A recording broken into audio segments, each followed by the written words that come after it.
Hello, word nerds, and welcome to the dictionary. My name is Spencer, and this is episode G34. My little post-it note says that this is airing on January 15th, but that is not at all correct because I have changed my schedule and I need to update my little post-its. I believe this is not until February. Okay, let's talk about the words. The first word is gavial. Gavial, noun from circa 1825. The synonym is, garial or garial, spelled G-H-A-R-I-A. No, G-H-A-R-I-A-L. I missed a letter there. Well, you know what? We're going to get to that in the relatively near future in a handful of months, so I guess we'll just hold off on learning what a garial is, or a garial, but it's a gavial also. This word is French, modified of the Bengali word garial, or of the Hindi word garyal. And there's more at, of course, the word garial, spelled with the GH, the G sound. Ooh, my sound effect is gonna be, where do we want to go with this? I guess I'll do, oh. Okay, next we have gavotte, G-A-V-O-T-T-E. This is a noun from 1696. Number 1, a dance of French peasant origin. The French peasants invented this dance. It is marked by the raising rather than sliding of the feet. The peasants like to raise their feet, but the upper crust people, they like to slide their feet, like the cha-cha slide. Okay, the gavotte, they raise their feet. Raise my feet. I'm raising my feet because I am a French peasant. Number 2 is a tune for the gavotte in moderately quick 4/4 time. And of course, we should probably play just a little bit of this music. Let's look it up. Let's go look it up on the YouTube, and maybe we will get to see some video of some French peasants doing some modern French peasants doing the dance. There's a trailer on this channel for the new Anaconda movie, which I'm going to see in just a handful of days. I'm very excited for it. So what are we looking up? A gavotte. Here we go. Let's just look this up. We're going to have to turn up the speakers, and let's try this one. The first one, gavotte Baroque dance. All right, will there be? Yes, there's a dance coming.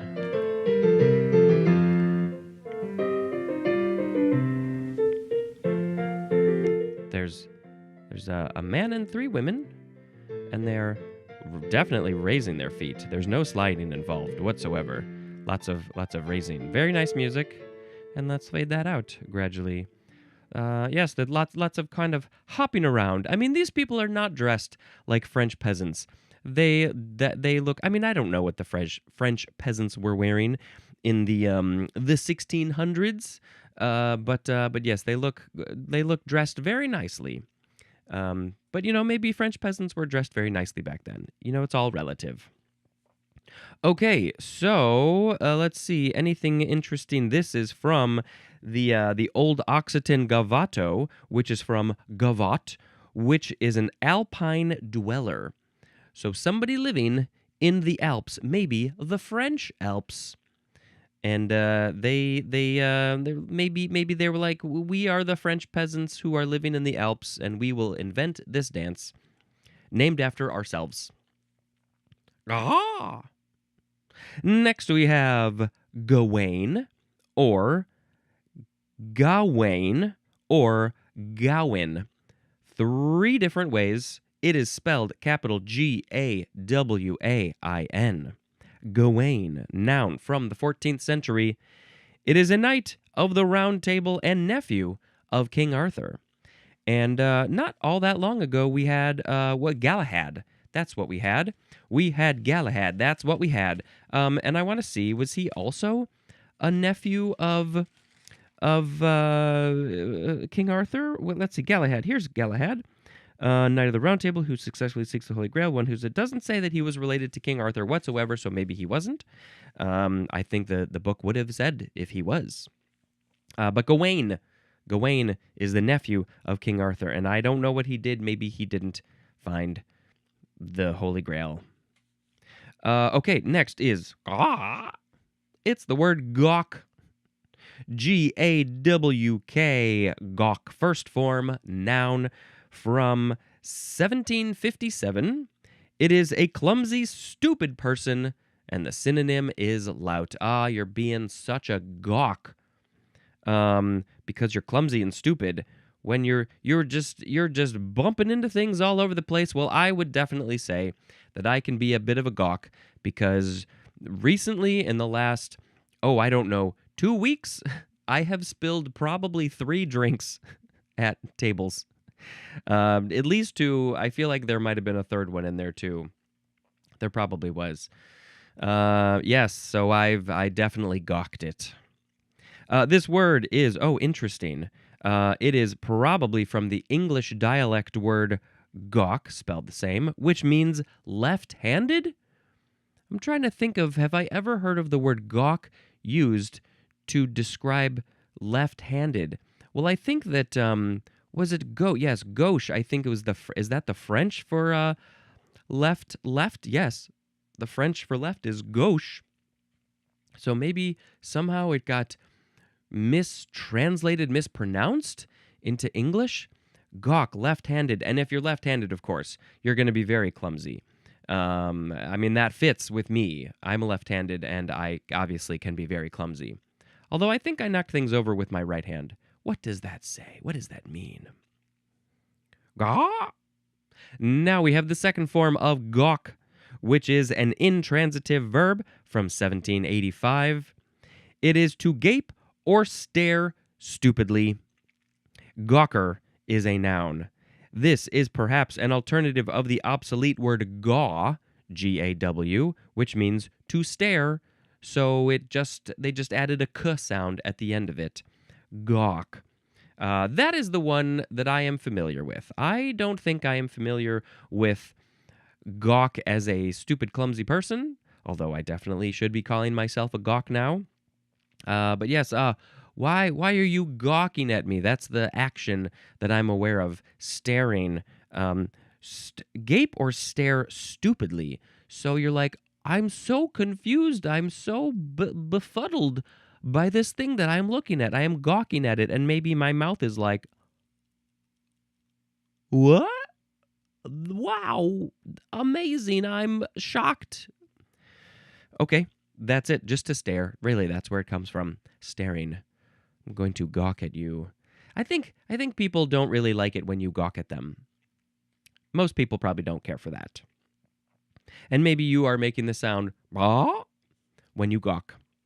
Next we have gawkish. Adjective from 1840. The synonym is gawky, which is coming up. Oh, that's a fun word to say. Gawky. Gawkishly is an adverb, and gawkishness is a noun. And now we will go to gawky. It's just gawk with a Y. Adjective from 1759. The synonyms are awkward and clumsy, as in a gawky adolescent. I guess that one does sort of make sense. And it comes from the noun gawk, the person who is clumsy and supposedly stupid, as the book says. But yes, they're so gawky when they're growing up. They don't know how to use their limbs. Maybe it's somebody who's very, very tall, and it's all very new to them. And they're like, I don't know, I'm feeling very gawky today. I'm gonna keep my arms in. I was just in an antique store yesterday, and I could have very easily been a gawk and been gawky. But I have to keep my arms in because I will knock something over otherwise, and there's a lot of fragile stuff there. Okay, so gawky. Gawkily is an adverb, and Let's see. Gawkiness is a noun, and gawky is a noun. And wow, this word sounds funny. Say it with me. Gawky, gawky, gawky, gawky, gawky, gawky. Gaw. Next we have gawp. G-A-W-P. You could also say gop or gawp. It's the last G-A-W word. It is an intransitive verb from 1855. It is chiefly British. The synonym is gawk. So this would be the person? No. It's the intransitive verb. So the action of gawking at something, at a person, staring stupidly. The British people like to say gawp instead of gawk. British people, can you tell me why? What is the purpose? Why do you do this? Well, I mean, if we look at the etymology of the verb gawk, it was from the obsolete gaw, which means to stare. So gaw, that's where it ended. So I guess the American English people put a k sound, and the British English people put a p sound. They said gawp, and we said gawk, and we never saw eye to eye again.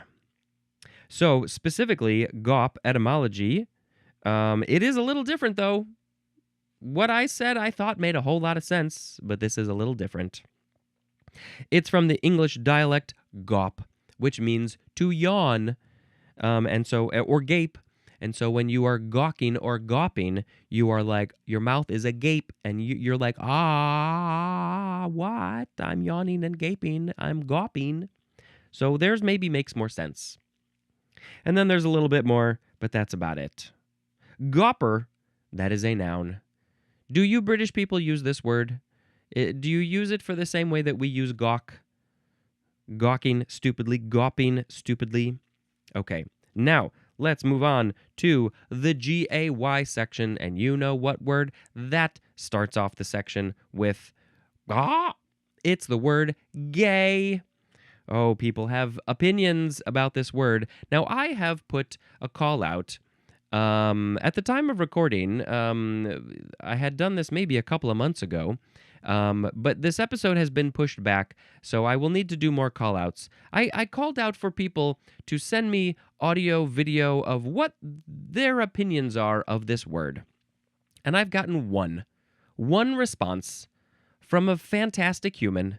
The rest of the humans are not fantastic, so I think I shall have to do some more call-outs before this episode airs, and we'll see. So now, well, I'm going to read this to you, and then maybe I will put the videos and audios at the end of this section. If there is one, then you know that everybody I know sucks, except for this one person. But maybe there will be at least two. Hopefully there's at least two. All right, let's talk about this word. The first form of the word gay. Did I even say it? I think I did. This is an adjective from the 14th century. Number 1A, happily excited. Yes, this is basically the original definition of this word. So us people from the late 20th century, the 21st century, we would hear things from the early 20th century that had the word gay in it, and we were like, oh, he, oh, ho, ha, ha, ha, oh, he, ho, ha, ha. But it meant something different. Okay? The synonym is merry, M-E-R-R-Y. Just happy. That's what it is. Happy. Happy. The example is in a gay mood. Are you feeling in a gay mood? 1B, keenly alive and exuberant, and then also having or inducing high spirits. It's all just about feeling good and happy. The example is a bird's gay spring song. The bird has a gay spring song. Keenly alive and exuberant. Yes, oh, the bird, I mean, does the bird feel gay? Or are we anthropomorphizing their spring song as being gay? What song is the bird singing? YMCA. Number 2A, the synonyms are bright and lively, as in gay sunny meadows. Oh, look at those sunny meadows. they're so gay because they are bright and lively. It's hard not to make jokes about what the modern usage of this word is. Just with our modern brains. Yeah. So to be is brilliant in color. So if something has just very amazing, bright, amazing colors, then you would say that that thing has gay colors, maybe? Was Joseph's Technicolor Dreamcoat a gay dreamcoat because of its bright, brilliant colors? Number 3, given to social pleasures, also the synonym licentious. I feel like the word licentious has some negative connotation. I don't exactly know what it means, but based on whatever memory I have of this word, I feel like it might have some negative connotations, and that's interesting. Maybe not. Maybe I'm wrong. Maybe I should look it up, and I should be smart about this. Let's see. Licentious is going to be on this page. Right over here.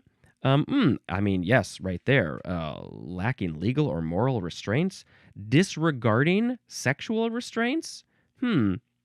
Marked by disregard for strict rules or correctness. So yeah, it's like, nah, I don't care about your social morals. I'm going to do whatever I want. I'm licentious. Given to social pleasures. Feel like there's a little bit of a disconnect between those two, but okay. So now then we go to 4A. I think, is this, back to number 3, given to social pleasures, licentious, is this a word? Is this people who are using the word gay in this way for other people to say that, oh, you're being licentious, you're not being moral or something? You like the social pleasures too much? 4A, the synonym is homosexual, as in gay men.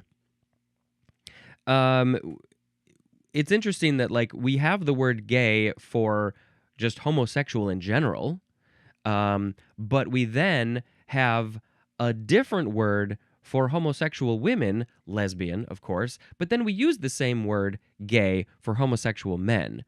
So I don't know why we ended up doing that, but that's interesting to me. I don't know.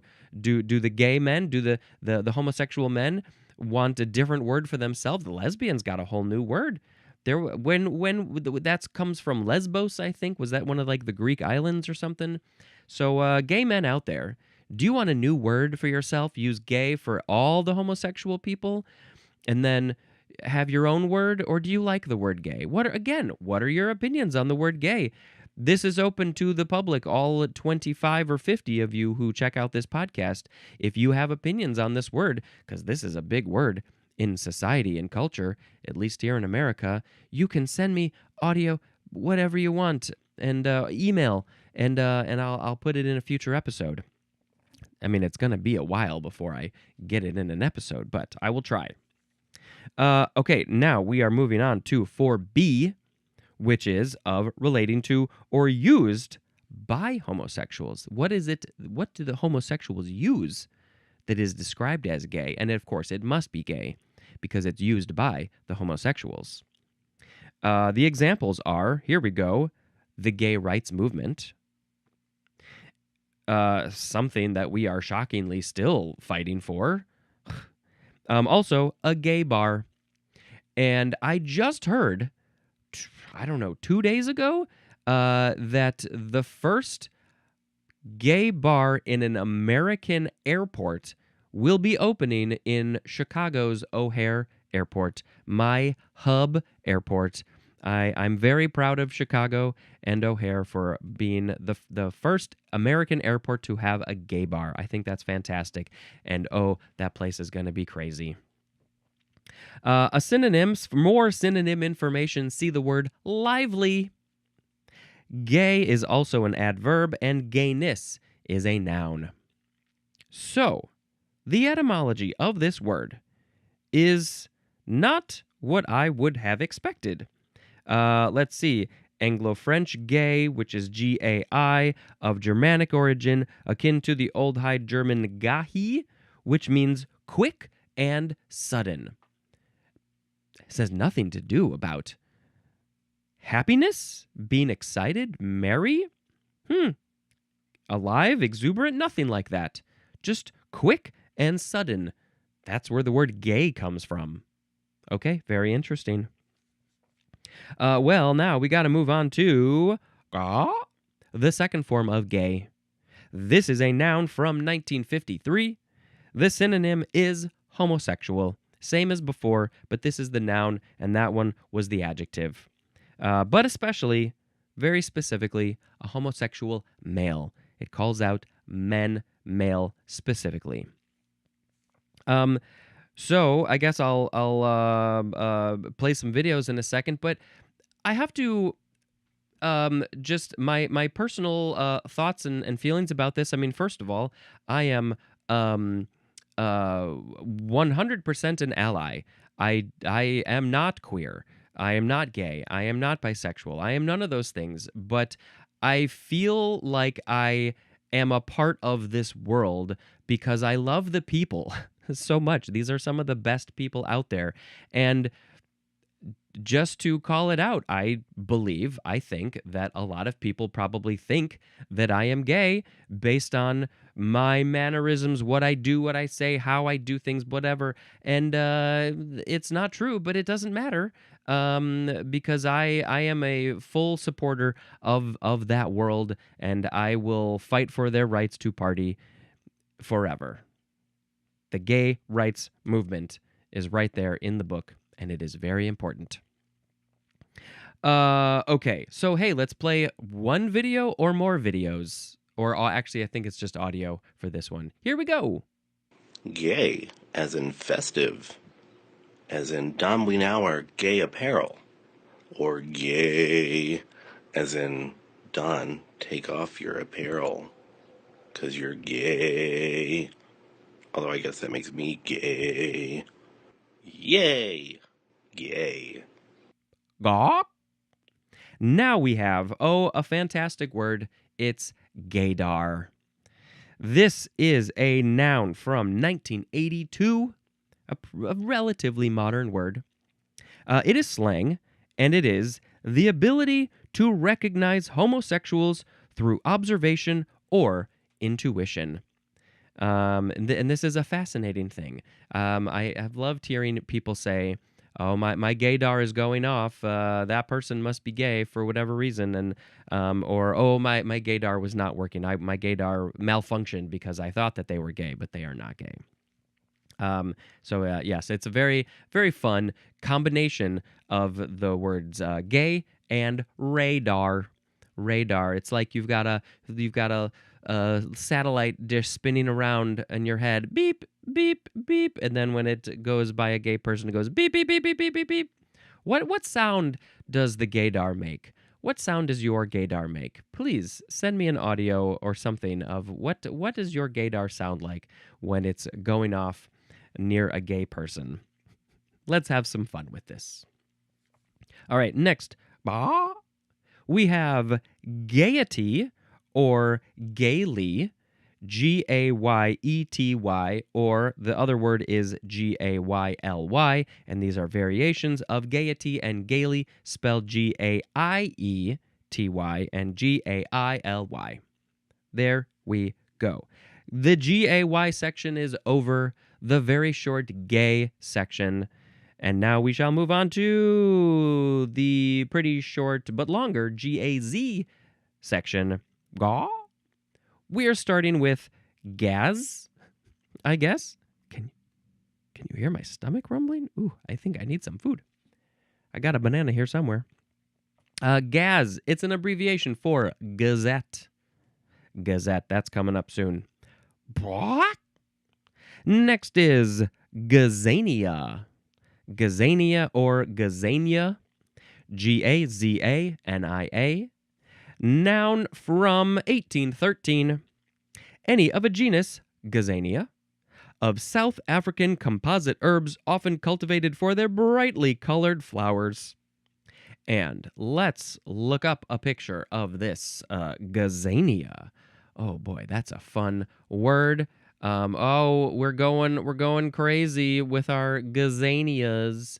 I just want to. Oh boy, that is a brightly colored sunburst of a flower. Got some darks in the middle, and then it goes to oranges and yellows, and yeah, that is pop in. The gazanias are very bright.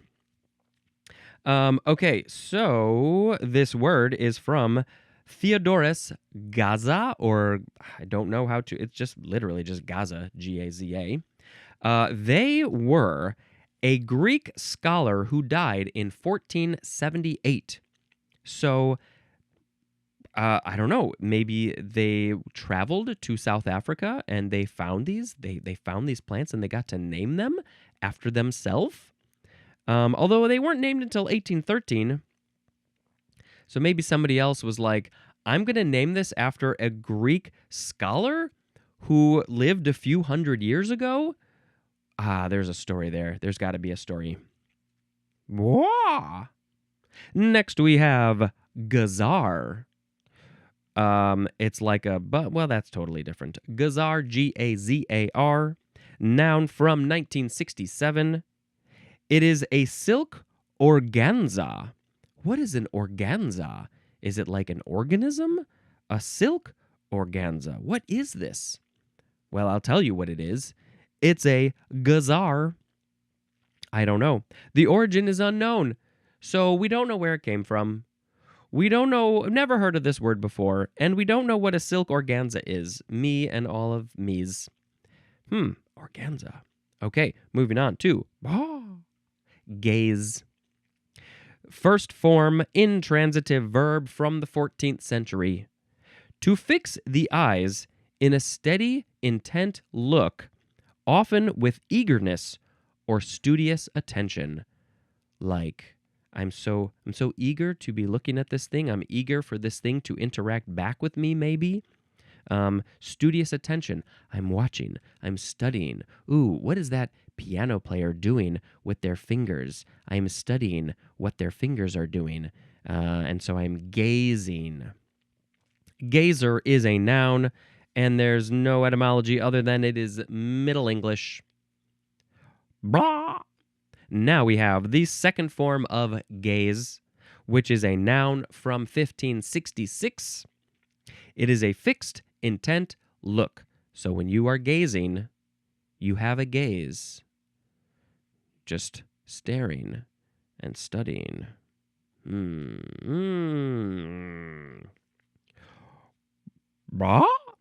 Next we have, now this is the third word in the G section that is from Bulbus Bouffant, or was used in Bulbus Bouffant. And of course, if you don't know what Bulbus Bouffant is, you should go to my YouTube channel and watch it.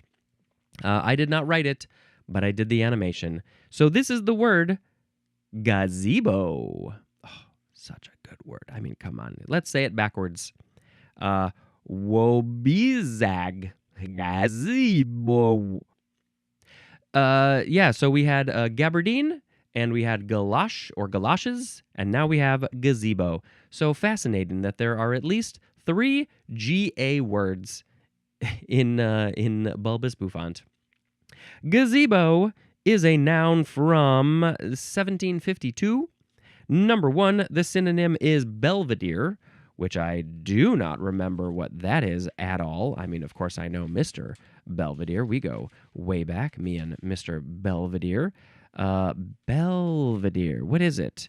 Was there a car called a Belvedere or something? And how do you spell? Here we go. A structure like a cupola or summer house designed to command a view. Okay. So it's a place with a view, a room with a view, a womb with a view. So that's belvedere, also called a gazebo. And number 2 is a freestanding roofed structure, usually open on the sides. And every time I see a gazebo in the wild, I say, gazebo, because it's a great word. But where does this great word come from? And I have never thought about it. And look at this. This is perhaps mayhaps from the first form of the word gaze, which was, fixing the eyes on something, plus the Latin ebo, as in, what is this? Videbo? That would be the Latin word, videbo, which means I shall see. Oh, this is fascinating. Okay, well, really, it's all about the idea of seeing and looking, because the Belvedere was something that commands a view. It's all about when you are in this space, you are looking at something awesome, something beautiful, something fantastic, whatever it is. Maybe you're gazing out there into the world, and the video got messed up. Woo, woo, woo.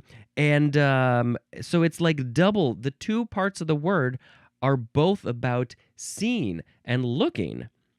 Videbo, that's this Latin verb. I guess that's how it's the verb, maybe to see. It was conjugated to this way to be I shall see. I am going to the gazebo so I can see things. And that's probably why the gazebo has no walls around it, so you can look out and see what's out there in the world when you are in your gazebo. Was it a in the Fockers movie, was it the second one where they built a gazebo and then it like went up in flames? I think that was a gazebo. Why did I not ever look up the etymology of this word? This is amazing. This is blowing my mind, man. All right, so that was gazebo, and now we will move on to gazehound. Gazehound. Noun from 1610. The synonym is sighthound. Don't know what that is. A sighthound? A gazehound? Is this just a person who likes looking at stuff? Maybe? Wah! Gazelle is next. Noun from 1600. Any of numerous small to medium, graceful, and swift African and Asian antelopes. The genus name is Gazella, and there are other related genera. Let's post a picture on the social media of a gazelle, or maybe a group of gazelles. What is a group of gazelles called? It's probably just like a herd. Anything else? Well, I guess I'll get to that later. But this word is French, from Middle French, from the Arabic gazal, with a GH. So that's what it is. Gazelles. They are so beautiful. And are they leapy? Are they some of the leapy antelopes? Leaping, bounding, gazing at gazelles. Bwah! Now we have our last word, two forms. The first form is, it's the word gazette. Gazeette. Noun from circa 1598. Number 1, the synonym is newspaper. Number 2, an official journal. Not an unofficial journal. It's an official journal called the Gazette. Number 3 is British, and it is an announcement in an official gazette. So what sort of announcement would this be? Maybe a wedding announcement? Those are the only announcements I can think of. Maybe a birth, possibly. So you're going to put a gazette in the gazette to announce something. Hey, I got to write up a gazette to say the G's are here. Everybody come check out the G's. This is French from the Italian gazzetta, which is probably just like a newspaper. Bah! Whoa. The second form of gazette is a verb from 1678. It looks to be only transitive. Number 1 is chiefly British, and it is to announce or publish in a gazette. So you have to gazette a gazette in a gazette. Number 2 is British, and it is to announce the appointment or status of in an official gazette. So what's the difference? To announce or publish in a gazette, to announce the appointment or status of in a gazette. You just added some more specifics in the second one, and it's really the same thing, just with more specifics. Okay? Did we need both? I don't know. I don't know if we did. I just don't know. Let's pick a word of the episode. This is a very important time of year to be doing this. And so we shall now pick a word of the episode. Today we had gavial, gavat, gawain, gawk, gawk, gawkish, gawky, gop, gay, gay, gaydar, gaiety / gaily, gaz, gazania, gazar, gaze, gaze, gazebo, gazehound, gazelle, gazette, gazette. Well, of course, the word gay is a very important word with people having very many opinions about it, all types, and I love the gays. I think it's a funny thing to say, so I said it. But I believe, for me, I have to pick the word gazebo as the word of the episode. Look at that gazebo. I'm looking at that gazebo. When you're in the gazebo, you're looking out at something really pretty. Standing on a gazebo. I don't really know where I'm going with this one. I like gazebos. I like the word. It means looking at stuff. Wow. Yeah, wow. Just wow. All right, let's talk about a movie. The next movie that I watched on my list is My Blue Heaven. This was a Steve Martin and Rick Moranis movie that Sharon had never seen before, and I had seen it once or twice when it came out. And it's fine. It's a little bit different, a little bit weird. I don't know how well it has aged exactly, but yeah, there's some pretty silly stuff. It's very weird to see Steve Martin with dark hair, especially like brushed up like that. It's very strange. But oh, Steve Martin and Rick Moranis, come on. All right, that is going to be it for this episode. Feel free, please, to send me whatever you want to say about the word gay, because this is just one of those big words that I feel like people have thoughts about and people should talk about. And we got to keep on fighting for gay rights. I like the word queer because it's so much more all-encompassing, I think. Gay is just one part of that world. And so keep it up. Keep on fighting the good fight. Until next time, this is Spencer dispensing information. Goodbye.